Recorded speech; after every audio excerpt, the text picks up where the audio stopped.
चला तर यासोबतच आजच्या या चर्चासत्रामध्ये आपण सर्व लोक भाग घेत असताना अगदी सरांशी मनमोकळ्यापणानं तुमच्या मनामध्ये असलेल्या ज्या काही शंका असतील, पर्टिक्युलरली शेती संदर्भातील असतील, अभ्यासाच्या बाबतीतील असतील किंवा डाळिंब शेतीच्या बाबतीतील असतील, मित्रांनो अतिशय मनमोकळेपणाने तुम्हाला चर्चा करता येईल. आपल्याला सरांचे अनुभव जे आहेत ते या ठिकाणी ऐकायचे आहेत. सर, मी तुम्हाला रिक्वेस्ट करतो की आपण आपलं आजच्या सेशनला स्टार्ट करावे. जॉईन होत आहेत आपल्याशी.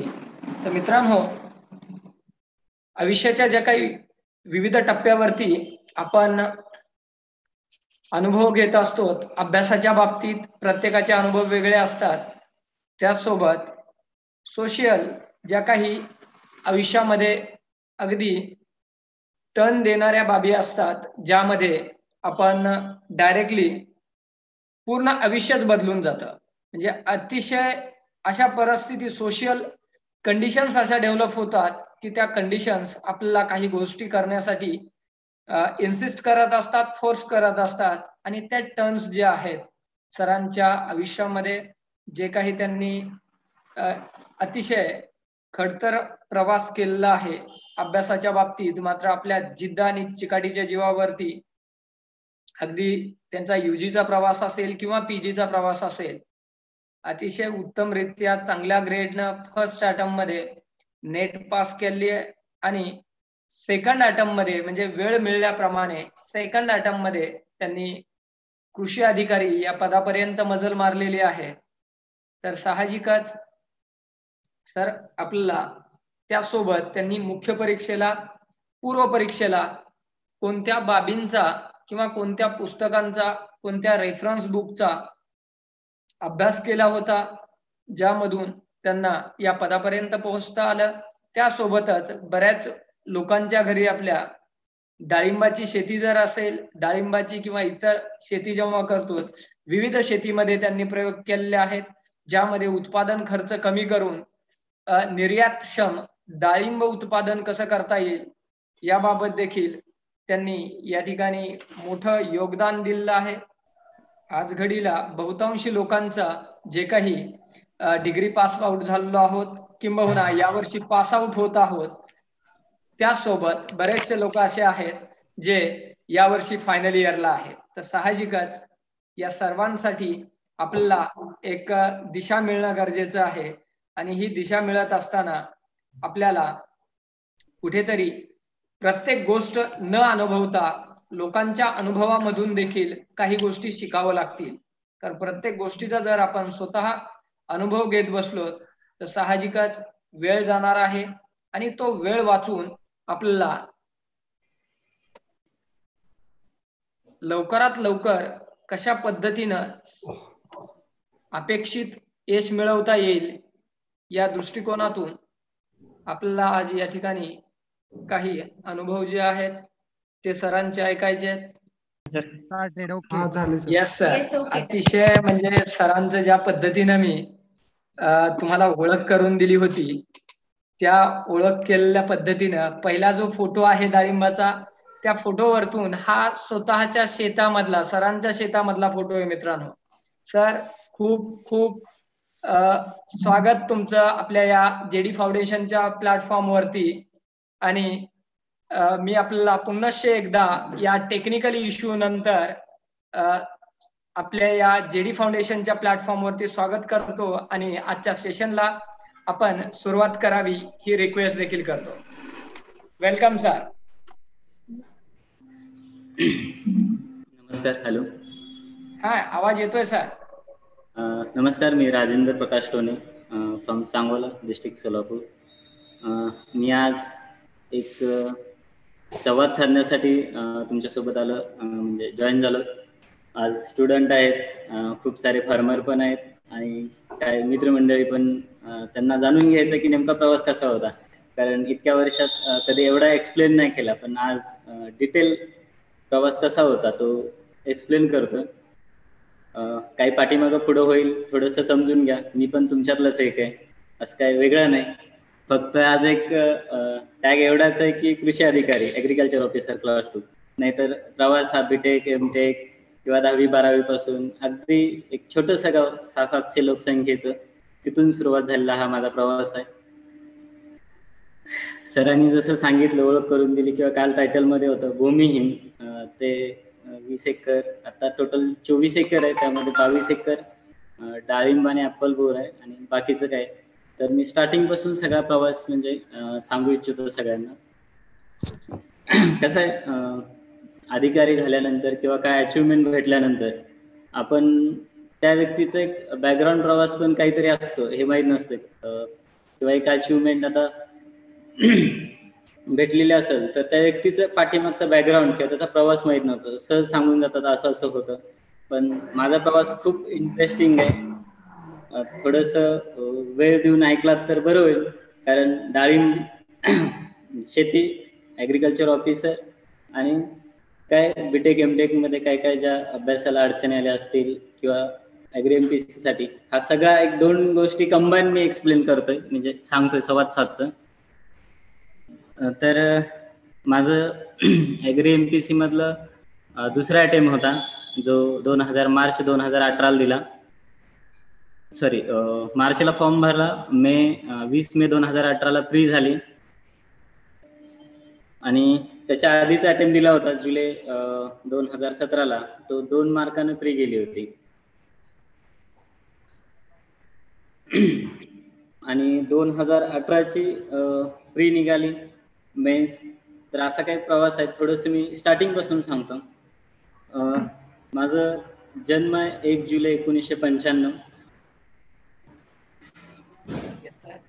हा, आता माझं सध्याचं वय 25 वर्ष. म्हणजे कालपासून बऱ्याच लोकांनी ऐकलं, बघितलं असेल, शेतकरी पुत्र ते कृषी अधिकारी, भूमिहीन 20 एकर. मग बऱ्याच जणांचं असं कन्फ्युजन आहे की वय काहीतरी खूप असेल, पण जस्ट या 1 जुलैला 25 वर्ष कंप्लीट होऊन 26व्या वर्षात पदार्पण केलंय. मी 1995 सुरुवातीचा प्रवास सांगतो, स्टार्टिंग पासून एक स्टेप बाय स्टेप. सुरुवातीला एक 2-3 वर्षाचा झाल्यानंतर अंगणवाडीला साहजिकच सगळ्यांना पाठवण्यात येतं. तर माझं गाव ते माझं घर 1.5 किलोमीटरचं अंतर होतं. तर 3 वर्षाचा असताना मोठ्या भावासोबत, 2 माझे मोठे भाऊ आहेत, बंधू आहेत. एकाचं नाव विजय टोने, मोठे बंधू सगळ्यात, आणि मधले ते संजय टोने. त्या दोघांसोबत, मी मोठ्या बंधूंना बापू म्हणतो आणि मधल्या बंधूंना दादा म्हणतो. तर दोघांसोबत मी सकाळी जायचं अंगणवाडीला, रिटर्न यायचं. तर ते रिटर्न मला सोडायला यायचे, कारण गावात मध्ये कुत्र्यांचा वगैरे त्रास असायचा. ते त्यांची शाळा हे करून 1 वाजता मला घरापर्यंत परत रिटर्न सोडायला. म्हणजे असं नाही की त्यांचं काहीतरी खूप एज होतं, ते पण 1ली 2री वगैरे असंच हे होतं. तर ते सोबत सोडायला यायला, म्हणजे बंधूंचं तसं अगदी पोस्ट ग्रॅज्युएशन आतापर्यंत सहकार्याला राहिलंच आहे. पण जे लहानपणापासून अगदी स्टार्टिंग, म्हणजे शाळेत नेण्या आणण्यापासून त्यांचं हे झालं. माझं 1ली ते 7वी शिक्षण जिल्हा परिषदच्या शाळेत झालं. आज मराठी मीडियमकडे थोडंसं बघण्याचा दृष्टिकोन वेगळा आहे, पण मी 1ली ते 7वी गावामधल्याच मराठी शाळेत शिकलो. नंतर मी गावात राहायला आलो, म्हणजे कुटुंब सगळं गावात राहायला आलं 5वीला. आणि नशीब थोडंसं साथ नाही दिली. कॉलेज, म्हणजे जी शाळा होती ती नवीन बिल्डिंग गावापासून परत 1 किलोमीटर बाहेर गेली. म्हणजे परत 1 किलोमीटरचा प्रवास चालत जाणं येणं 7वी पर्यंत असं झालं. 7वी नंतर हायस्कूल, विद्यानिकेतन हायस्कूल गोडवाडीला ऍडमिशन झालं 8वीला. नंतर 8वी ते 10वी विद्यानिकेतन हायस्कूल गोडवाडीमध्ये म्हणजे शिक्षण झालं. ते गावापासून 3 किलोमीटर सायकलवरून जाणं येणं, परत हा प्रवास सुरू झाला. मला सोबत त्यावेळेस स्टार्टिंगला सायकल पण नव्हती, चालत जाणं येणं. परत नंतर सायकल झाली, कधी मोठ्या बंधूंसोबत जाणं येणं राहायचं. तर विद्यानिकेतन हायस्कूल मधला थोडासा एक सांगू इच्छितो, म्हणजे बॅकग्राऊंड तुम्हाला थोडंसं लक्षात येईल. माझं बीजगणित भूमिती एकदम स्ट्रॉंग होतं, इतकं की 8वी ते 10वी या 3 वर्षात झालेल्या सामायिक परीक्षा असतील, टेस्ट असतील किंवा म्हणजे मिड टर्मच्या एक्झाम असतील, बीजगणित आणि भूमितीमध्ये 20चा पेपर असेल, 30चा असेल, 60चा असेल, आउट ऑफ पेक्षा कधीच कमी पडले नाहीत मार्क. नंतर 10वीला गेल्यानंतर असं झालं शिक्षकांना की पेपर आलाय, कोण आहे, राजेंद्र टोने, काय ठीक आहे, वरती मार्क लिहायचे आणि नंतर पेपर चेक करत होते. एवढं बीजगणित भूमिती स्ट्रॉंग होतं. सर सांगायच्या आधी किंवा शिकवायच्या आधी माझं बीजगणित तरी सॉल्व्ह झालेलं असायचं. नशिबान सर तसे चांगले लाभले होते. काळेबाग सर आणि गायकवाड सर दोघांचं मार्गदर्शन चांगलं राहायचं. मी नवीन काहीतरी शिकायला गेलो की ते सांगायचे, समजून सांगायचे, असं आहे नाही असं आहे. ते म्हणायचे नाही की हे सिलेबस झाला नाही तू कशाला करतोय, असं कधीच नाही. ते मोटिवेट करत गेले. 10वी 85% पास झालो 2011 साली. आणि परत न्यू इंग्लिश स्कूलला ऍडमिशन घेतलं. ते घरापासून 30-31 किलोमीटर अंतर होतं. तिथून म्हणजे गावातून साधी बस पण नव्हती की कॉलेजला जायला यायला. मला माझ्या गावापासून 5 किलोमीटर अंतरावरती एक स्टॉप होता, हातीचा बस स्टॉप. तिथून सांगोला बसने प्रवास करायला लागायचा आणि 5 किलोमीटर सायकलचा प्रवास करून 11-12वी. तर 11-12वीचं वैशिष्ट्य असं आहे की 11वी आणि 12वी 11वीत पहिल्या सेमिस्टरला एक मराठी मीडियमचा विद्यार्थी ए डिव्हिजन म्हणजे जी टॉप समजली जाते त्या डिव्हिजन मध्ये सेकंड आला होता. आणि म्हणजे त्यावेळेस मला आठवतंय 78% पडले होते. नंतर 11वीचं टोटल जे असतं तिथे 80 पडले, पण थोडीशी रँक कमी आली, 3rd रँक आली. नंतर 12वीला 2012 साली दुष्काळ आणि बाकीच्या थोडस मेडिकल हेल्थ प्रॉब्लेम येत गेले. त्यामुळे थोडंसं कॉलेज कंटिन्यू डिस्कंटिन्यू होत गेलं. त्यावेळेस मला 12वीला 62% पडले. आणि ऍडमिशन आता कुठे घ्यायचं, तर माझा डबल ग्रुप म्हणजे physics chemistry maths with bio IT आणि इंग्लिश. त्यामुळे मी दोन्ही स्ट्रीमला जायला म्हणजे हे होतं, चान्स होता मला. पण आमच्या इथले केंद्र प्रमुख शिवाजी बाबा करंडे ते वडिलांना बोलवून घेतलं आणि सांगितलं की ठीक आहे 12वीला जरी कमी पडले असतील तरी विद्यार्थी चांगला आहे. तू म्हणजे वडिलांपेक्षा मोठे असल्यामुळे वडील त्यांचे स्टुडंट होते, माझे केंद्र प्रमुख आहे त्यामुळे त्यांचे स्टुडंट होते. ते वडिलांना थोडस म्हणजे असं स्टुडंट वाईज बोलतात की तू विद्यार्थ्याचं नुकसान नको करू, तू याला BMS ला का. मग आम्ही 2-3 कॉलेज बघितली. 9 लाख डोनेशन, 10 लाख, 11 लाख. आणि तेवढी काही घरची परिस्थिती नव्हती. घरचे बोलायचे असू दे काय होतंय कर तू. पण मला माहिती होतं की घरची परिस्थिती काय आणि आपण काय करायला पाहिजे. म्हटलं 10 लाख रुपये घालून म्हटलं हे नाही, त्यापेक्षा ऍग्रिकल्चर आपल्याला आवडतंय ना तिकडे घेऊ. मग ऍग्रिकल्चरचा फॉर्म भरला. साधारणतः आपली प्रोसिजर 1-1.5 महिना चालते. मग म्हटलं जरी आपलं 62% म्हटलं म्हणजे एवढा काय अनुभव नव्हता, ग्रामीण भागात नसल्यामुळे एवढं काय म्हणजे कोण ओळखीचं जास्त नाही, त्यामुळे काय माहित नव्हतं. त्यामुळे BSc प्लेन BSc ला पण 1 महिना ऍडमिशन घेऊन कंटिन्यू केलं की जेणेकरून वर्ष वाया जायला नको, एक सिक्युअर आपलं काहीतरी 1 वर्ष करता येईल. आणि एक महिना ते 40 दिवस मी BSc ला केले. नंतर सेकंड राऊंडला समजलं की असं BTech ला ऍडमिशन भेटलंय. पहिल्या 10 मध्ये BTech ची कॉलेज टाकली होती, नंतर ऍग्रिकल्चर होतं.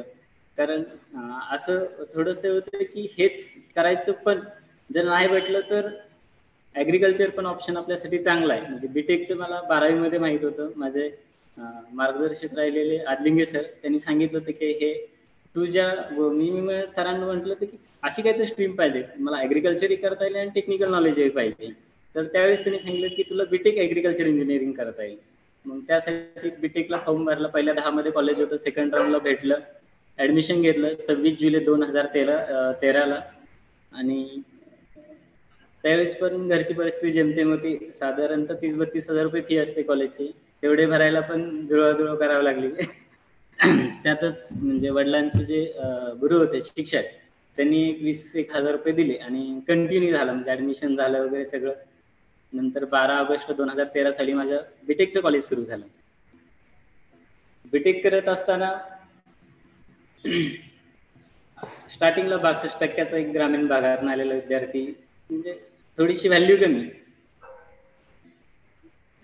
तर सगळ्यांना वाटायचं की हा काय, म्हणजे मी साधारणतः माझं शेड्यूल असं होतं की सकाळी लवकर उठायचं, आवरायचं आणि स्टडी वगैरे करायचं. बाकीचे कॉलेजला माहितीच आहे 7-8 वाजता उठतात आरामश्री, आणि नंतर 8ला कॉलेजला. आमचं 8 ते 5 कॉलेज होतं आणि दुपारी 2 तास जेवणाची सुट्टी होती. तर सगळ्यांचा ग्रह असा होता की हा काय 9-10ला झोपतोय आणि एवढी मोठी म्हणजे डिग्री तेवढा सिलेबस फर्स्ट आहे, 10-11 सब्जेक्ट आहेत, हा काय करणार आहे. याचे 100% 5-6 जातात.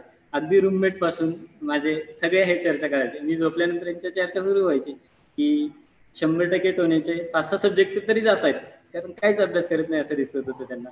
पण मी लायब्ररीमध्ये बसून जो वेळ भेटतो तिथं अभ्यास करत होतो, आणि काय वेळ म्हणजे सकाळी उठून किंवा नंतर संध्याकाळी पण जेवढं मला इफेक्टिव्ह होतं तेवढंच करतो. मी लोड नव्हतं घेत.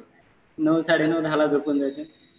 मिड टर्म झाली. मिड टर्म मध्ये चांगले मार्क भेटल्यानंतर मला कन्फर्म झाले की माझे सगळे विषय सुटत आहेत.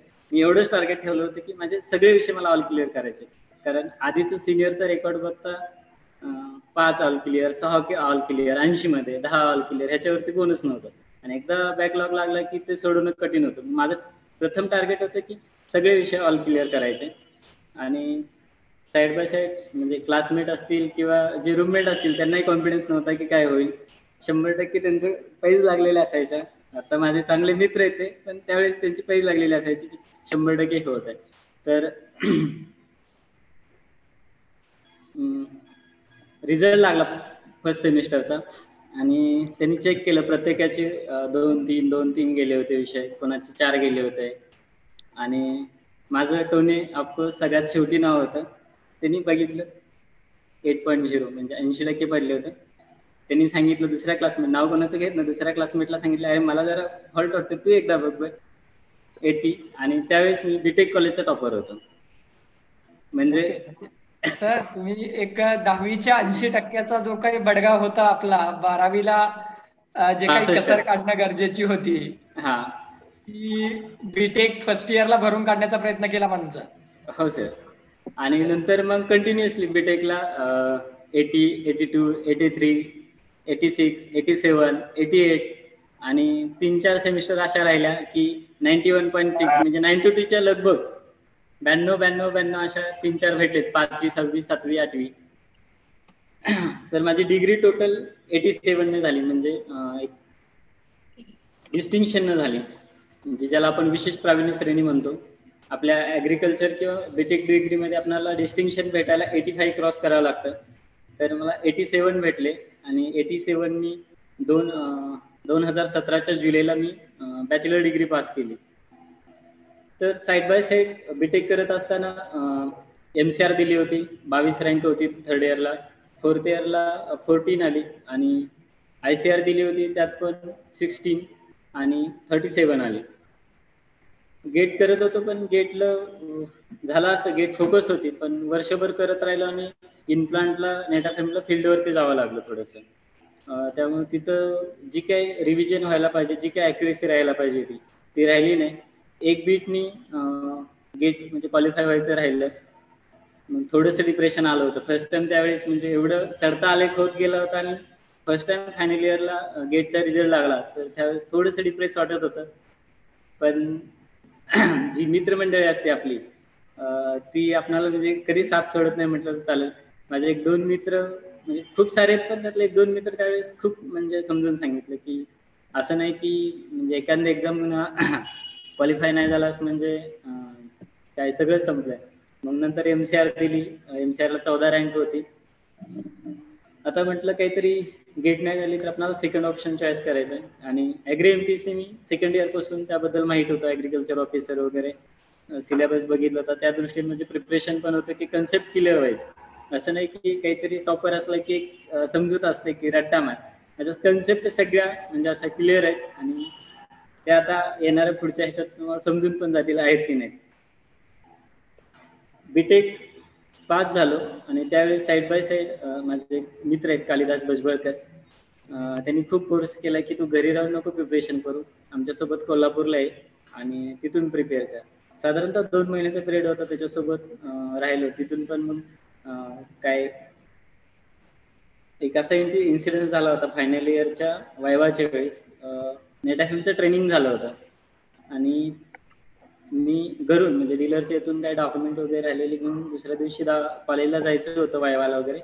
घरून निघालो होतं, संध्याकाळी 7चं टायमिंग होतं. 4 वेला क्रॉस करताना म्हणजे मी माझ्या साईडनं होतो, पण जो समोरचा व्यक्ती 4 व्हीलरवाला होता तो थोडीशी ड्रिंक घेतलेली होती, तो येऊन ठोकली, पाय फ्रॅक्चर झाला होता. साधारणतः 10 दिवस वगैरे आराम केला, पण फायनल एक्झाम होती आणि त्यामुळे जावंच लागणार होतं. मग कॉलेजला गेलो. त्यावेळेचे म्हणजे माझे एमटेकचे गाईड माने सर वायवाला होते. परत US कदम सर होते, म्हणजे एमटेकचे माझे HOD डिपार्टमेंटचे, ते वायवाला होते. त्यांनी पायाचं प्लास्टर वगैरे बघून सांगितलं की तू प्रेझेंटेशन नको देऊस, फक्त तू आम्ही काय क्वेश्चन विचारतो ठराविक त्या क्वेश्चनचे आन्सर दे. मग थोडंसं म्हणजे सगळ्यात असं इरिगेशन फील्ड किंवा बाकीच्या फील्डला US कदम सरांचं नाव ऐकलं की घाम फुटतोच, किती जरी म्हणजे मोठा असेल, सरांना पण अनुभव आहे त्याचा. मग थोडस हे होतं, पण तरी एक कॉन्फिडेंटली उत्तर दिली. सरांनी 3 क्वेश्चन विचारले होते की त्या प्रश्नाची त्यांना उत्तर एवढी पटली की सर म्हटले की तुमची वायवा इथं डन झाली, तुम्ही प्रेझेंटेशन फक्त बघितले, त्यांनी फील्डवर काय काय काम केलं आणि 3 क्वेश्चन मध्ये त्यांनी सांगितले की तुमचं वर्कच चांगला, ठीक आहे, तुमच्या म्हणजे काहीतरी ऍक्सिडेंट वगैरे ह्या गोष्टीमध्ये तुम्ही प्रेझेंट नाही करू शकत. आणि नंतर मग कालिदास सोबत 1-1.5 महिना केला कोल्हापूरला. त्यासोबत ऍडमिशनची प्रोसिजर चालू होती. ICAR ची त्यावेळेस पहिल्यांदा रँकिंग नाही समजली 2017ला. असेच ऑप्शन टाकले, थोडंसं मिसगाईड झालं त्यावेळेस आणि उडीसाचं APE टाकलं होतं. ऍडमिशन झालं, तिथं गेलो, ऍडमिशन घेतलं आणि नंतर तिथलं अॅटमॉस्फिअर वगैरे, टीचर लोकांचं थोडंसं कम्युनिकेशन बघितलं तर ते काही म्हणजे महाराष्ट्रीयन लोकांना किंवा म्हणजे त्यांना काही घेणं देणंच नव्हतं, म्हणजे कोण स्टुडंट आहे, काय शिकतो, तिथं फक्त बँकिंगचं वातावरण. मग नाही म्हटलं, आपल्याला तर म्हटलं ॲग्रीमध्ये कृषी अधिकारी व्हायचं आणि हे तर बँकिंग म्हटलं आपल्याला नाही जमणार. म्हटलं महाराष्ट्रात राहू, 1 वर्ष फेल गेलं तरी चालेल, पण म्हटलं करू ॲग्री MPCच करायचे. म्हटलं हे इथल्या माहोलमध्ये आपण म्हटलं आपण डायव्हर्ट होऊन जात. ऍडमिशन घेतलेलं, 8 दिवस तिथं राहिलो होतो कोणार्कपुरी, त्यावेळेस फिरून पण घेतलं आणि ऍडमिशन कॅन्सल केलं. घरी सांगितलं असं असं ऍडमिशन कॅन्सल करतोय. घरच्यांना थोडंसं बरं वाटलं होतं की बाबा ठीक आहे, उडीसा कुठे तर बाहेरच्या स्टेटला शिकायला जातोय, बरं आहे, कॅन्सल करतो. त्यावेळेस त्यांनी सांगितलं तुला सुटेबल नाही ना, निवांत सोडून ये, आमचा काही प्रॉब्लेम नाही. म्हणजे माझी फॅमिली मला आतापर्यंत म्हणजे सपोर्टच प्रत्येक गोष्टीत, राईट असो आयदर रॉंग असो, सपोर्ट केलेलाच आहे त्यांनी. तर तिथून रिटर्न आलो, ॲग्रीची एक्झाम दिली, 102 स्कोर आला होता. सिनियरचं वगैरे बाकीच्या लोकांचा गायडन्स वरून असं फिक्स होतं की आता मेन्सला आपण क्वालिफाय होतो. आणि मग स्टडी करत करत MCRचं राऊंड चालू होतं. मग राहुरी ऑप्शनला ठेवलं, म्हणजे राहुरीचेच 2 ऑप्शन टाकले, सॉईल वॉटर आणि ॲग्रीच करायचं. म्हटलं राहुरीचं वातावरण थोडंसं बेस्ट आहे तर आपण तिकडे जाऊ. पण लकीली असं झालं, बॅड लक म्हणणार ना, लकीली म्हणणार, कारण तिथलं ऍडमिशन नाही भेटलं म्हणून तर दापोलीसारखी खूप चांगली माणसं भेटली तिथं. महाराष्ट्रामधून पहिले वेटिंग राहिलं, 2 राऊंड झाले, दोन्ही राऊंडमध्ये काही ऍडमिशन भेटलं नाही. महाराष्ट्रामधून पहिले वेटिंग राहिलं आणि दापोलीला इरिगेशनची जागा व्हॅकंट राहिली होती. मग थोडंसं बोलून घेतलं तिथल्या सरांशी आणि तिथं स्पॉट राऊंडला ऍडमिशन घेतलं. म्हणजे ज्याची 14 रँक MCRला असून तो स्पॉटला होता दापोलीला, माझी होम युनिव्हर्सिटी असून स्पॉटला ऍडमिशन घेतलं, तिथं कंटिन्यू केलं. मग इकडे 102 मार्क ॲग्रीला असल्यामुळे थोडासा अभ्यास चालू होता, त्यातच MTech चालू होतं. दिवाळीला रिझल्ट कळला की असं असं फायनल आन्सर की मध्ये 2च मार्क कमी झाले आणि मेरिट लागताना 102चं लागलं. म्हणजे यश असं एखादी आपली गाडी कानाच्या साईडनं जावी तसं झालं. म्हणजे पास व्हायचं होता राहिलं, ठीक आहे म्हटलं झालं. तरी पण म्हणजे जो काही सपोर्ट म्हणजे दापोलीच्या सिनियर असतील का टीचर लोक, सिनियरमध्ये जयदे सर त्यावेळेस PhDला होते तिथं, जे आता JD फाउंडेशनचे हे सर्वे सर आहेत. परत आमचे खडतरे सर गाववाले, ते PhDला होते. सुनील पाटील सर असतील, माने सर असतील, US कदम सर असतील आणि बॅचमेट सिद्धेश माने, ऐश्वर्या आणि स्नेहल, सगळ्यांनी थोडंसं सांगितलं असं असं झालं तर ठीक आहे तू कंटिन्यू कर. मग मी तो विषय थोडासा ड्रॉप केला आणि सरांच्या मार्गदर्शनाखाली प्रोजेक्टला सुरुवात केली. 15 नोव्हेंबर 2017ला प्रोजेक्ट सुरू झाला. फील्ड वर्क घेतलं होतं कारण फील्डची आवड होती, बाकीच्या गोष्टी करण्यापेक्षा म्हटलं फील्डवरती थोडं आपण व्हेजिटेबल वगैरे, डाळिंब आणि ऍपल बोर वगैरे हे माहितीच आहे म्हटलं आपल्याला हॉर्टिकल्चर, थोडंसं व्हेजिटेबलमध्ये आणि ऍक्च्युअल काम करायला भेटेल म्हटलं. तर फील्डवर्क घेतलं. 15 नोव्हेंबरला आमचा वायवा झाला. त्यावेळेस ऍक्च्युअली प्रेझेंटेशन काय असतं, इथंपासून ते कसं प्रेझेंट करायचं, जेदे सर असतील, खडतरे सर असतील, म्हणजे खूप सारं म्हणजे एक सिम्पल होतं. म्हणजे प्रायव्हेट कॉलेजला BTech झालं होतं, काय एवढे काही जास्त आयडिया नव्हत्या. पण सरांच्या मार्गदर्शनाखाली MTechला फर्स्ट सेमिस्टरलाच पहिली जी ORW असतं तिथंच काय छोट्या मोठ्या चुका असतील, म्हणजे खूप सारं शिकायला भेटलं तिथं. तिथे लर्निंगची प्रोसिजर तिथे सुरू झाली. कारण त्याच्या आधी मी फक्त स्टडी करत होतो, तर जास्त कोणाचा कॉन्टॅक्ट म्हणजे येत नव्हतं. तेवढंच म्हणजे काम असेल तर. पण नंतरच्या काळात म्हणजे प्रोजेक्ट सुरू झाला, सगळे सिनियर्स लोक असतील किंवा सर असतील, सगळ्यांचा कॉन्टॅक्ट येत गेला. ORW झाला, लगेच फील्ड वर्क दुसऱ्या दिवशीपासून स्टार्ट झाला. भेंडीवरती प्रोजेक्ट होता.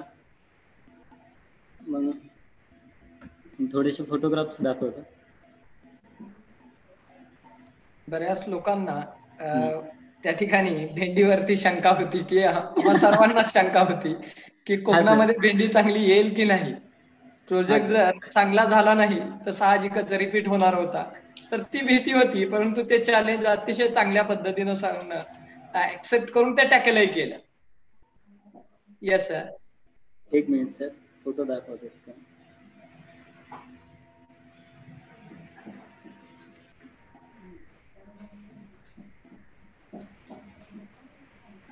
हा सर फोटो दिसतोय केळी विकताना. म्हणजे दापोलीला असताना इरिगेशन पार्कचा एक प्रोजेक्ट होता बनानावरती. तर कॉलेजचं किंवा एक सरांचं मार्गदर्शन, म्हणजे कदम सरांचं मार्गदर्शन असं होतं की विद्यार्थ्याला सगळं माहित पाहिजे, मार्केट माहित पाहिजे, कसं पिकतं ते माहित पाहिजे. फक्त थेरॉटिकल नॉलेजमध्ये तो स्ट्रॉंग असून नाही चालत, तो फील्डवरती पण स्ट्रॉंग असला पाहिजे. तर हे दापोलीमध्ये असताना आम्ही केळी विकतानाचे काही फोटोग्राफ आहेत. सर दिसत नाहीये बघा. तर दिसत नाही. डाळिंबच आहे अजून. डाळिंबच दिसतंय बघा. आय थिंक स्क्रीन शेअर झाली नाही सर. एक मिनिट पुढे घ्या ना सर. दुसऱ्या याच्यामध्ये आहे का ते? नाही, फोल्डर मध्ये ते. ठीक आहे सर. हा, स्क्रीन शेअर करावं लागेल. हा बरं ठीक आहे, नंतर दाखवेन मी. म्हणजे एंडिंगला सगळं झालं की एकदाच फोटोग्राफ दाखवतो. Yes yes. मग प्रोजेक्ट स्टार्टिंग झालं, प्लांटिंग झालं 1 जानेवारी 2018ला. आणि साधारणतः त्यावेळेस माझं फर्स्ट सेमिस्टरची एक्झाम पण चालू होती. एक्झाम विथ प्रॅक्टिकल असं चालू होतं वर्क. आणि एक्झाम संपली 26 जानेवारी 2019ला. आणि स्टार्टिंगला भेंडीवरती रोग आला होता, नागाळी. आणि नागाळीमुळं स्प्रेचं थोडंसं मॅनेजमेंट झालं नाही, म्हणजे फील्ड वर्कर करून. आणि त्याचा त्रास असा झाला की आता सरांनी सांगितलं तसं प्रोजेक्ट होतोय की रिपीट करायला लागतोय, अशी सगळ्यांना शंका झाली. पण एक पहिल्यापासून एक ॲडव्हर्स कंडिशनमध्ये पण स्टेबल राहून काम करायचं हे होतं. सरांचं तर मार्गदर्शन म्हणजे नेहमीच राहिले. जेरे सर असतील, खडतरे सर असतील, जो काय आमचा म्हणजे स्टाफ होता आणि PhDचे 2 मेंबर होते, सगळ्यांचं म्हणजे नेहमी म्हणजे सपोर्ट आला की तू करतोय आणि होतोय. मग भेंडीवरती काय स्प्रेच्या माध्यमातून, परत त्याचं न्यूट्रिएंट मॅनेजमेंटच्या माध्यमातून एवढी सुंदर आले की महाराष्ट्रातला ॲव्हरेज आहे 10.9 काहीतरी. भारताचा ॲव्हरेज आहे भेंडीमध्ये 11.6 टन पर हेक्टर. आणि जी आपल्या प्लॉटमधून भेंडी घेतली होती त्याचं विथ मल्चिंग मधलं जे ॲव्हरेज आहे ते 23.12 टन पर हेक्टर इतकं आहे. म्हणजे एखादी गोष्ट फेल गेली होती ती इतकी चांगली झाली की नंतर त्याचं म्हणजे कौतुक झालं. न्यूज चॅनलला पण 1-2 सरांनी न्यूज दिली होती की कोकणातलं म्हणजे भेंडी लागवड कशी काय वगैरे आहे. माझा प्रोजेक्ट 5 मे 2019 साली संपला. आणि त्यानंतर 20 मे 2019ला ॲग्रीचा फॉर्म भरलेला होता. 20 मे 2019ला माझी फ्री होती. साधारणतः 15 दिवसाचं टायमिंग होतं. आणि सर पण होते माझ्यासोबत. फॉर्म भरला होता, आम्ही दोघं सोबत करत होतो. 15 दिवसाच्या पिरियडमध्ये सरांच्या मार्गात एक शॉर्ट पिरियडमध्ये आधी केलं होतं, म्हणजे फर्स्ट अटेम्प्टला केलं होतं, पण सेकंड अटेम्प्टला एक 15 दिवसाच्या शॉर्ट पिरियडमध्ये सरांच्या मार्गदर्शनाखाली झालं. बऱ्याचशा गोष्टी क्लिअर झाल्या. आणि बरं एक मार्क भेटले होते, पण काही ह्यावेळेस ठीक नाही वाटलं. मागल्या वेळेस 2 मार्कांनी गेले, त्यावेळेस ह्यावेळेस मार्कच सांगितले नाहीत. कारण नंतर होतं मग झालं नाही, तुम्ही चुकीच सांगता, 2 मार्कांनी कुठं जातं का. लोकांना म्हणजे एक असा ग्रह होता. काही लोक सांगतात त्यामुळं ज्याचं खरं होतं त्याच्यावर पण विश्वास नाही ठेवत. म्हणजे माझी गेट 2.67 गेली. ऍडमिशन हुकलं म्हणजे ठराविक मार्क नाही. गोल्ड मेडल काय एक पॉईंट म्हणजे टोटल डिग्री 9,150 मार्काची असते, तर 6 मार्कांनी गोल्ड मेडल गेले दापोलीचं.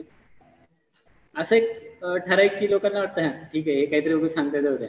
त्यामुळे मी ह्यावेळेच्या प्रीचे मार्क म्हणजे सांगितलेच नाही. माहिती होती तशीच ती आन्सर शीट जपून ठेवली. आणि नंतर मग एवढं सगळं झालं. सेकंड सेमिस्टरमध्ये बाकीच्या गोष्टीला वेळ नव्हता. मग 10 दिवसांमध्ये ते सबमिशन वगैरे केलं. 1 जून ते 20 जून माझी सेकंड सेमिस्टरची जी काही फायनल एक्झाम होती, प्रॅक्टिकल होते, ते कम्प्लीट केलं. आणि 21 तारखेला पुण्यामध्ये JRF ची एक्झाम होती, ती दिली. आणि 22-23ला आय थिंक तमिळनाडूला तिरुचिरापल्ली इथं आमचं 1 महिन्याचं ट्रेनिंग होतं. तर त्याच्यासाठी तर आम्ही तिकडे गेलो. तिथं पण ट्रेनिंगचा एक्सपिरियन्स असा होता की खूप, म्हणजे तिथले जे सर असतील, रंगनाथन सर, त्यांनी आम्ही थोडंसं वयानं लहान होतो, पण ते खूप सिनियर होते, पण साऱ्या गोष्टी समजावून घेतल्या. त्यांनी काय आमच्याकडून शिकले, आम्ही काय म्हणजे त्यांच्याकडून खूप सारं शिकलो, पण त्यांनी पण एक शेतीतल्या काय गोष्टी असतात त्यावेळेस तिथं मला पहिला एक्सपोजर भेटला की मी काय करतो ते एक्सप्लेन करायचं. मी एक साधारणतः लास्ट डेला तिथं 2-1 तासाचं प्रेझेंटेशन दिलं होतं. मग तिथं सांगितलं की फील्डमध्ये काय करतो, कसं म्हणजे तिथलं कामकाज चालतं, म्हणजे महाराष्ट्रातलं कसं ड्रिप इरिगेशन वगैरे सगळ्या गोष्टीवरती एक हे दिलं होतं. आणि रंगनाथन सर तिथले म्हणजे डायरेक्टर होते IMTIचे, जसं काय आपलं औरंगाबादचा वाल्मी, त्याच धर्तीवरती तमिळनाडूमध्ये तिरुचिरापल्लीमध्ये IMTI म्हणून म्हणजे म्हणतात. तिथं ट्रेनिंग झालं, रिटर्न आलो. त्या काळामध्ये थोडंसं फिरणं पण झालं, अदर स्टेटमध्ये गेलो होतो शनिवार रविवार. थोडीशी म्हणजे माझे एमटेकची जी मित्रमंडळ आहे, मित्रमंडळी नसून एक फॅमिली होती ती. सिद्धेश असेल, स्नेहल, ऐश्वर्या, म्हणजे 2 भाऊ 2 बहिणीचं कसं वातावरण असतं तसं एक वातावरण होतं आमचं. आणि सर असतील म्हणजे खडतरे सर आणि जेदे सर, एक मोठे बंधू सारखं त्यांचे मार्गदर्शन होतं. तसं आम्ही 4 जण फिरायला होतो, म्हणजे तमिळनाडू स्टेट मधले अगदी तिरुपती बालाजी असेल, चेन्नई असेल, कन्याकुमारी असेल, धनुषकोडी असेल, रामेश्वरम असेल, श्रीरंगम असेल, तंजावर असेल, मराठा पॅलेस, पॉंडिचेरी असेल, अशा बऱ्याचशा गोष्टी म्हणजे ट्रेनिंग करत करत, असं नाही की ट्रेनिंगला कुठेतरी फाटा देऊन, ट्रेनिंग करत करत तिथला म्हणजे टीचिंग स्टाफचा पण तुम्ही एवढा लांब आला तर थोडंसं फिरून पण घ्या, सपोर्ट होता. सोमवार ते शुक्रवार ट्रेनिंग करायचं, शनिवार रविवार 2 दिवस फिरून घ्यायचं. तर असं करत करत ट्रेनिंग संपलं, रिटर्न आलो. फ्लाईटने आलो, येताना मुंबईला उतरलो, तिथून कॉलेजला गेलो. 2 दिवस ऑलरेडी लेट झालं होतं, रजिस्ट्रेशन लेट केलं 3rd सेमिस्टरचं. आणि सरांनी सांगितलं की आता तुम्ही ट्रेनिंग करणार आलात तर तुम्हाला आता बीटेक करतात, त्यामुळे सगळ्यांना माहिती आहे की आपल्याला एक ट्रेनिंग रिपोर्ट द्यावा लागतो. तो ट्रेनिंग रिपोर्ट प्रिपेअर केलात आणि शनिवारी प्रेझेंट करत होतो. सरांच्या केबिनला प्रेझेंटेशन चालू होतं, जेरे सर होते, खडकरे सर होते, सगळा आमचा स्टाफ होता. प्रेझेंटेशन चालू होतं, प्रेझेंटेशन दिलं आणि त्याच दिवशी ॲग्रीएमपीसीचा रिझल्ट आला आणि समजलं की क्वालिफाय आहे. म्हणजे एक प्रवासाला कुठं फुलस्टॉप किंवा वेळ भेटलाच नाही की बाकीचं काही करायला. चालू झालं. मग सर पण क्वालिफाय होते त्यावेळेस. आणि जे माझे दुसरे बंधू आहेत, कालिदास वेजबळकर, ते पण क्वालिफाय होते. त्यांना म्हटलं मी तुम्हाला फोनवर एवढा वेळ देऊ शकत नाही, तुम्ही जर सोबत आलात तर सोबत करूत म्हटलं. ठीक आहे म्हटलं, ते येतोच सोबत. मग आम्ही तिघांनी, सर, मी आणि कालिदास, तिघांनी सोबत प्रिपरेशनला सुरुवात केली. आदल्या म्हणजे फर्स्ट अटेम्प्टला केली होती, पण एवढी काही हे नव्हती. पण सरांच्या मार्गदर्शनाखाली जी काही सुरुवात झाली, सरांनी बेंचमार्क सांगितले होते थोडक्यात की 260 पडले तर तुम्ही फिक्स ऍग्रिकल्चर ऑफिसर होता, 280 पडले तर फिक्स, म्हणजे रिझल्टच्या आधी, म्हणजे ज्यावेळेस मेन्स चालू त्यावेळेस सांगितलं 280 पडले तर तुम्ही तालुका ऍग्रिकल्चर ऑफिसर व्हाल, 300 क्रॉस झाले तर 100% तुम्ही क्लास होणार. या 3 कॅटेगरीत तुम्ही तुमचं किती फोकस ठेवायचं, तुम्ही याच्या म्हणजे अभ्यासाचं एक चौकट ठरवा आणि त्याच्यामध्ये स्टडी करा. तर आता रिझल्ट लागल्यानंतर देखील त्याच ह्याच्यात म्हणजे पोस्ट भेटले. म्हणजे सरांचा जो अनुभव आहे तो खूप मोठा आहे. आठवतंय सर सांगितलेलं? जेव्हा चर्चा झाली होती ती एक अंदाज होते, कारण त्या बाबतीत जुन्या अनुभवातून अंदाज बांधले होते. तुम्ही ऐकलं ते खूप महत्वाची गोष्ट होती, कारण बऱ्याच वेळेला ऐकलं जात नाही. नाही सर, ऐकलं तरच फायदा होतो, नाही ऐकलं सोडून दिलं तर मग त्याचं काही म्हणजे बेनिफिटच होत नाही. साधारणतः आमच्याकडे 45-46 दिवसाचं टायमिंग होतं. म्हणजे रिझल्ट पासून 23 जुलै ते सप्टेंबर, एक 45 टायमिंग होतं. सर, मी आणि कालिदास आम्ही तिघे प्रिपरेशन करत होतो. आमचं शेड्यूल असं होतं की सकाळी 6:45-7ला मी लायब्ररी ओपन करायला ते जात होतो. दुपारी तासभर जेवणाचं टायमिंग असेल, 1:15ला एक होते सरांचं, बरोबर 2च्या आधी 5 मिनिटं कॉल यायचा, राजेंद्र निघायचंय. थोडंसं जेवल्यामुळे सुस्ती असं, सरांचा कॉल आला की सगळं विसरून परत रिटर्न कॉलेजला. आणि रिटर्न रात्री 9-11 वाजेपर्यंत सरांसोबत स्टडी केला. त्याचं कुठतरी एक आज बेनिफिट म्हणजे आज इतक्या लोकांसोबत काय लोक झूम वरती असतील, काय लोक म्हणजे शेतकरी वगैरे युट्यूबच्या माध्यमातून ऐकत असतील. आज ही संधी म्हणजे भेटली त्यावेळेचं कष्ट असतील किंवा ते मार्गदर्शन, कष्ट तर सगळेच करतात. आज बघतो आपण 12-12, 13-13 तास कंटिन्यू अभ्यास करणार असेल. मी तर फक्त 45-46 दिवसाचा म्हणजे स्टडी असेल मेन्सचा माझा हार्डली. बीटेकला चांगलं होतच, फक्त रिव्हिजन आणि बाकीच्या गोष्टी असतील किंवा एक मार्गदर्शन झाल्यानंतर आपल्याला एक साचा कळतो की काय अभ्यास करायचा, कुठली बुक वाचायची, कुठले बुक रेफर करायला नको, कुठले करायला पाहिजेत. बऱ्याच वेळा काय होतं आपण नको ते बुक रेफर करतो आणि तिथे वेळ जातो. आता प्रीला मला चांगलं आठवतं सरांनी सांगितलेलं, म्हणजे सरांचे शब्द न शब्द माझ्या परफेक्ट लक्षात आहेत. प्रीला त्यांनी सांगितलं होतं की मराठी व्याकरण मोरावळंबे केलंस की तुला बाकीचं काय करायचं, म्हणजे ते शब्दकोश वगैरे आहेत, बाकीचं मराठीला तुला काय करावं लागणार नाही. मला प्रीला ज्यावेळेस आन्सर की चेक केलं त्यावेळेस 14 क्वेश्चन बरोबर होते सर. 15 पैकी 14 क्वेश्चन, म्हणजे आपली 15 मार्क असतात, 30 मार्काचे हे 15 क्वेश्चन असतात, 15 पैकी 14 बरोबर होते. इंग्लिश थोडंसं वीक, कारण बॅकग्राऊंडच बसा राहिला, थोडंसं वीक आहे. 8-9 क्वेश्चन होते इंग्लिशला आणि बाकी मग ॲग्रिकल्चर थोडंसं स्ट्रॉंग तिथं होतं आणि जनरल स्टडीजला मिडियम मार्क होते. असे मिळून आय थिंक 96 का 98 होते, तर मला परफेक्ट आठवत नाही. पण सेकंड अटेम्प्टला तेवढे मार्क होते, फर्स्ट अटेम्प्टला 100 होते आणि सेकंड अटेम्प्टला तेवढे 96 की 98 होते. प्रीचा प्रवास एक 15 दिवस असतील, पण एक प्रॉपर मार्गदर्शन झाल्यामुळं आणि थोडंसं कॉलेजनं पण सपोर्ट केला. माने सर असतील, कदम सर असतील, पाटील सर असतील. पाटील सर बोलले की तुझा आता प्रोजेक्ट संपलाय, तू बाकीच्या गोष्टीत न लक्ष देतात, ठीक आहे, तुला 15 दिवस भेटतात ना, वेल युटिलाइज कर आणि तू करशील, तुझ्यावर विश्वास आहे. म्हणजे पाटील सरांचं एक नेहमी वाक्य राहिलंय, काही जरी असले 100% तू करशील, कधी नाही म्हटले नाही, करशील, होणार आहे तुझ्याकडून. म्हणजे काय ॲग्रिकल्चर घरचा विषय असेल, सर हे असं असं पॉसिबल होईल का, नाही तू करतोय, होतंय ते. मग प्रीचा काय झाला, मेन्सच्या काळात आपली बुक लिस्ट असेल, बरीच आता बुक आहेत, म्हणजे आपण डिग्रीला यूज करतो ती आहेत.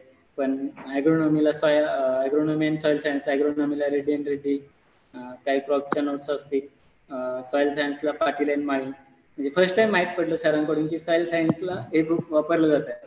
कारण कसं होतं, जनरली ॲग्रिकल्चरवाले काय करतात, आता तो काय त्यांचा मायनस पॉईंट नाही, पण एक रीत चालत आली की ज्या प्रिपेअर नोट्स आहेत त्याच असतात. बुक विचारलं तर कोणाला काही माहित नसतं, कोणता ऑथर आहे, काय चाललंय हे माहित नाही. जे काही प्रिपेअर नोट्स आहेत ते. पण मला थोडीशी सवय वेगळी आहे. माझ्याकडे साधारणतः आता आज घडेल 45,000 ते 46,000 फर्स्ट होईल इतकी बुक्स आहेत. खूप सारे बीटेकचे असतील, एमटेकचे असतील, स्पर्धा परीक्षेचे. म्हणजे एक इन्व्हेस्टमेंट केली म्हटलं तर चालेल, कारण आपण सहज एक आता म्हणजे विद्यार्थी जॉईन आहेत किंवा पालक पण जॉईन असतील, तर शेतकरी म्हटलं त्यांचे पण विद्यार्थी शिकतायत, म्हणजे मुलं शिकतायतच. मला एक सांगायचं की आपण मोबाईल घेताना साधारणतः 20-25 हजारचा घेतो, लॅपटॉप घेताना 50-60 हजारचा पाहिजे म्हणतो, पण कुणी ह्या गोष्टीकडे लक्ष देत नाही की स्वतःची एक बुक, म्हणजे आपण डिग्री करतो तर आपल्याकडे स्वतःची बुक्स असावी. कारण काय होतं, आपण एकदा बुक रेफर केलं, ते लायब्ररीमध्ये जमा केली किंवा म्हणजे दुसऱ्याला दिलं की झालं, काय वाचलं हे लक्षात येत नाही. नेक्स्ट टाइम वाचायला लागतो त्यावेळेस आपण फ्रेश वाचावं लागतं. तसंच ज्यावेळेस प्रत्येक वेळेस आपण नवीन वाचतो त्यावेळेस नवीन काहीतरी करावं लागतं. त्यापेक्षा एक स्वतःच काहीतरी असलं, मला त्या मटेरियलचा फायदा झाला. माझ्याकडे सगळी बुक आहेत, म्हणजे बीटेकची सगळ्या डिपार्टमेंटची आहेत, एमटेक आहेत. मग त्या बुकमधून बरंचसं प्रिपरेशन केलं. आता बुक लिस्ट सांगत बसतो तर खूप वेळ जाईल. बुक लिस्ट काही सांगणार नाही, सर आहेतच त्यासाठी. नंतर मेन्सचा काळ संपला. 8 सप्टेंबरला मेन्स दिली. या काळामध्ये म्हणजे सेंटरला होतो मी, सर, मॅडम असतील, कालिदास असेल, एक सेंटर होतं आमचं, सोबत होतो. पहिला पेपर अपेक्षेप्रमाणे चांगला गेला आणि दुसरा पण म्हणजे होम डिपार्टमेंट होतं, थोडंसं कसं वेळ कमी भेटल्यामुळं आपला बीटेकचा सिलेबसच इतका असतो की ते एवढ्या दिवसात कव्हर करणं शक्य नाही. जवळपास 55-56 सब्जेक्ट असतात, प्लस ॲग्री आणि सॉईल सायन्स पण करायचं असतं साईड बाय साईड. तर वेळ कमी असल्यामुळे पण अपेक्षेप्रमाणे जसं स्टडी केला होता, आज पण त्या स्टडीवर सॅटिस्फाय की जेवढा वेळ भेटला तर तेवढ्या वेळेनुसार एक चांगलं भेटलं. साधारणतः मला 260 मार्क म्हणजे प्रीला फर्स्ट आन्सर कीमध्ये मिळाले. नंतर कॉलेजचा जो काही प्रोजेक्ट फक्त प्रॅक्टिकल वर्क झालं होतं, डाटा अनालिसिस आणि टायपिंग बाकी होतं. मग 8 सप्टेंबर नंतर इंटरव्ह्यूची तयारी करत करत थोडंसं अपेक्षेपेक्षा जास्त म्हणजे रिझल्ट आणि इंटरव्ह्यूला टायमिंग लागला. तर रिझल्ट लागला तो 8 फेब्रुवारी 2019ला लागला. तर तोपर्यंत माझं डाटा अनालिसिस वगैरे झालं होतं, कारण क्रॉपवरती प्रोजेक्ट होता, खूप सारे पॅरामीटर होते. सर स्वतः काही पॅरामीटर घेऊ लागेल आमच्यासोबत होते, खडतर सर होते. म्हणजे एक फॅमिली म्हणतो ना आपण, फॅमिलीमध्ये कसं एक मिसळून कामकाज होतं किंवा एक कार्य म्हणजे जे काही काम असतं ते एकमेकाला सपोर्ट करून होतं. तसं आमचे एक एमटेक पीएचडीचे आम्ही ग्रुपला पण नाव आहे की एमटेक पीएचडी फॅमिली. असं एक फॅमिली सारखं काम होतं. म्हणजे टीचर लोक पण एक असं नाही की एमटेकला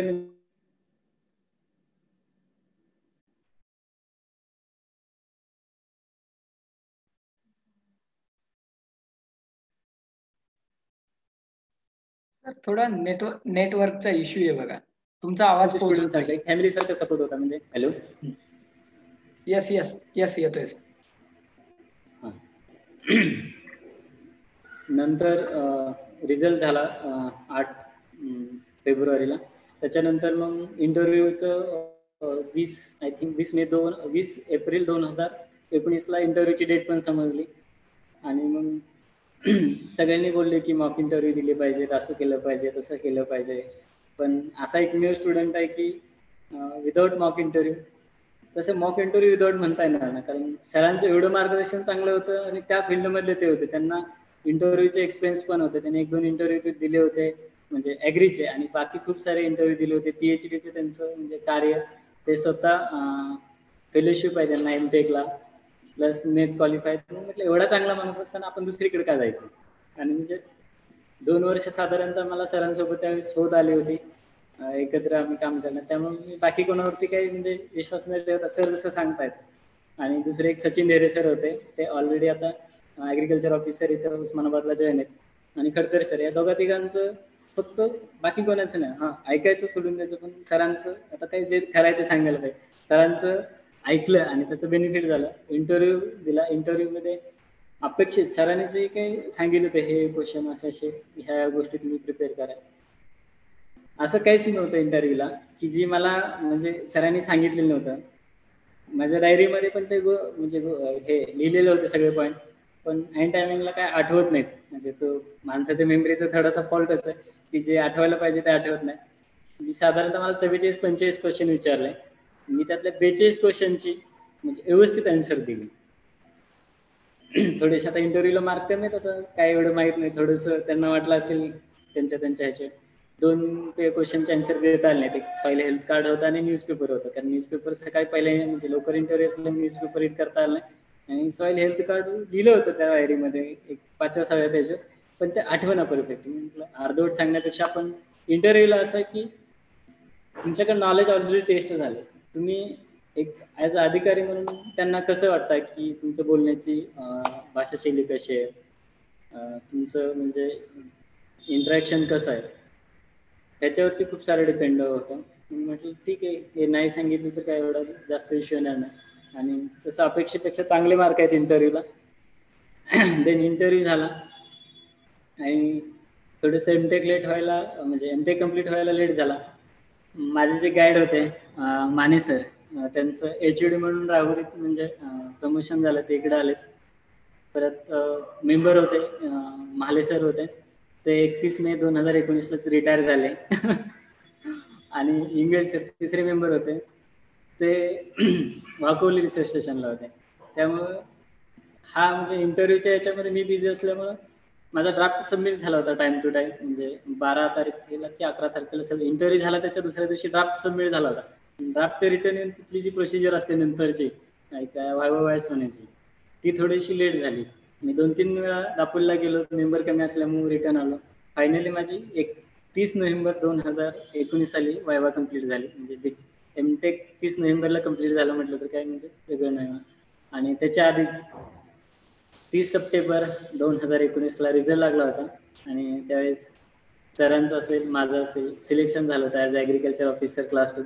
खूप बरं वाटलं. म्हणजे एक 1-1.5 वर्षाची मेहनत असेल, किंवा असं नाही की आपण ते तेवढंच प्रिपेअर करायचं म्हणून केलं, माझा बीटेकचा जे काही स्टडी असेल तो पण युजफुल ठरला होता. एमटेकचा असेल तो पण, म्हणजे एमटेक झाल्यामुळे मला इंटरव्ह्यूला फेस करायला किंवा सरांचं मार्गदर्शन असेल त्यामुळे इंटरव्ह्यूला फेस करायला सोपं पडलं.